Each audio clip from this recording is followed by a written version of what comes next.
শয়তান সব সময় চায় মদ এবং জুয়ার মাধ্যমে তোমাদের মাঝে শত্রুতা বিদ্বেষ পোষণ করাইতে, তোমাদের সম্পর্ক ভেঙে দিতে চায়। শয়তান মদ জুয়া এই দুই জিনিসের মাধ্যমে মানুষের মাঝে বিদ্বেষ পোষণ করায়, শত্রুতা সৃষ্টি করে। দেখবেন মদ এবং জুয়া, বিশেষ করে জুয়া যারা খেলে বা যারা দেখেছেন, এমন কোনো একটা বৈঠক নাই যে বৈঠকে মল মালিন্যতা হয় না। এমন কোনো একটা জুয়ার আসর পাইবেন না যে ওই জুয়ার আসরে কেউ কারোর সাথে কথা কাটাকাটি হয়েছে, পাইবেন না। তে কোরআনের সাথে মিলছে না যে শয়তান জুয়া এবং মদ দিয়ে কি করবে, মানুষের মাঝে ফাটল সৃষ্টি করবে, সম্পর্ক ছিন্ন করে দিবে।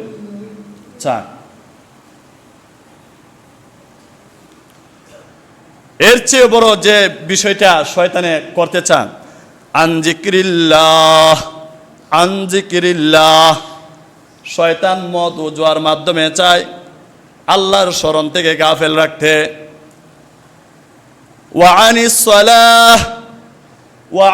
সালাহ, শয়তান মদ এবং জুয়ার মাধ্যমে চায় মানুষকে নামাজ থেকে বিরত রাখতে। তাহলে যারা মদ এবং জুয়া এই দুই বিষয়ে যারা আসক্ত হয়েছে, তাদেরকে দেখবেন যদি কানের মাঝে গিয়ে যদি কাছে আজান দিয়ে আসেন, এরপরে সে জুয়া ছেড়ে আসবে না, সে নেশা ছেড়ে আসবে না। কারণ তার কাছে জুয়াটাই বড় মনে হচ্ছে, নেশাটাই বড় মনে হচ্ছে। তো যে জিনিস আমাকে আল্লাহ বুলায় দেয়, যে বিষয় আমাকে আল্লাহর স্মরণ থেকে গাফেল রাখে, ওই কাজ ওই কর্মই হারাম।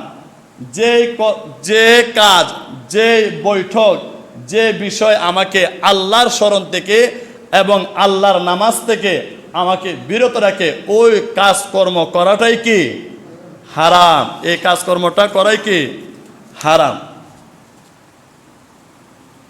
এরপরে সূরা বাকারা 219 নম্বর আয়াতে আল্লাহ রাব্বুল আলামিন বলতেছেন, ইয়াসআলুনাকা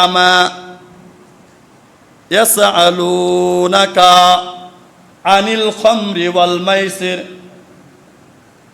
রাসূলকে বলতেছেন যে তারা তোমাকে মদ ও জুয়ার সম্পর্কে জিজ্ঞাসা করে, তারা তোমাকে মদ ও জুয়ার বিষয়ে সম্পর্কে জিজ্ঞাসা করবে। কুল, আপনি বলে দিন, ফীহিমা ইসমুন কাবীরুন ওয়া মানাফিউ লিন্নাস, এত উভয়ের মধ্যে রয়েছে মহা পাপ। মদ এবং জুয়ার মাঝে কি রয়েছে? মহা পাপ রয়েছে। এই মদ এবং জুয়া ভালো না। যখন এই আয়াতে কারিমা যখন নাজিল হলো, নাজিল হওয়ার পরে যখন ঘোষণা হয়ে গেল, এলান হয়ে গেল, তখন তাদের সাহাবাদের মাঝে যখন যে অবস্থায় ছিল, যার হাতে ছিল, সে ওই অবস্থায় এগুলো পরিত্যাগ করে দিয়েছেন। আর উমর রাদিয়াল্লাহু তাআলা আনহু তো একেবারে বিকুল হয়ে গেলেন। যখন এই আয়াত শুনলেন, তখন হাতের বোতল নিচে পড়ে গেল।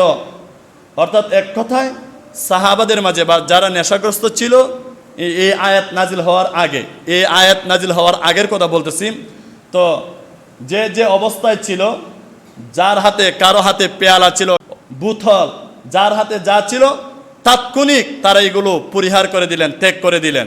তো আমাদের তো উচিত ছিল এমন যে নবী মুহাম্মদুর রাসূলুল্লাহ সাল্লাল্লাহু আলাইহি সাল্লামের উপর আল্লাহ কোরআন নাজিল করেছে, আর এই কোরআন নাজিল হওয়ার পরে সাহাবাদেরকে জানাইলেন, আর সাহাবারা জানার সাথে সাথে এগুলো পরিহার করলেন। তো নাইবে নবী ওয়ারাসাতুল আম্বিয়া যুগের উলামায়ে কেরাম যখন এই সমস্ত বয়ান করে, তো আমাদেরও তো নবীর আশেক হিসাবে এই কথা ছিল, এই বিবেক বিবেচনা ছিল, এই আমল করার কথা ছিল যে না, যেহেতু নবীর কথা শুনে সাহাবারা এগুলো পরিত্যাগ করেছে, তো আমরা কেন এগুলো করব?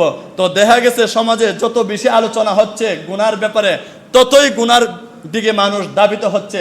আল্লাহ তাআলা আমাদেরকে সর্বপ্রকারের গুনার কাছ থেকে হেফাজত করুক, সকলে বলি আমিন।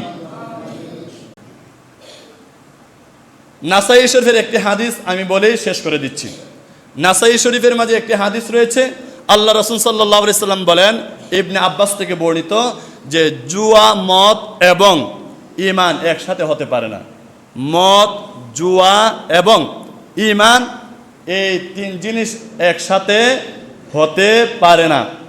মদ এবং জুয়ায় যারা আসক্ত রয়েছে, আল্লাহ রাসূল সাল্লাল্লাহু আলাইহি সাল্লাম বলেন তাদের উপরে এই মদ এবং জুয়ার এমন দোষ শ্রেণী লোকের উপর আল্লাহ তাআলার এবং আল্লাহ রাসূলের পক্ষ থেকে লানত। এক নাম্বার, যে লোক নির্যাস বের করে, যে লোক মদ বানানোর ক্ষেত্রে নির্যাস বের করে।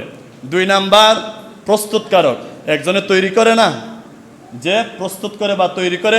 তিন নাম্বার, পানকারী, যে মানে পান করে। চার নাম্বার, যে পান করায়।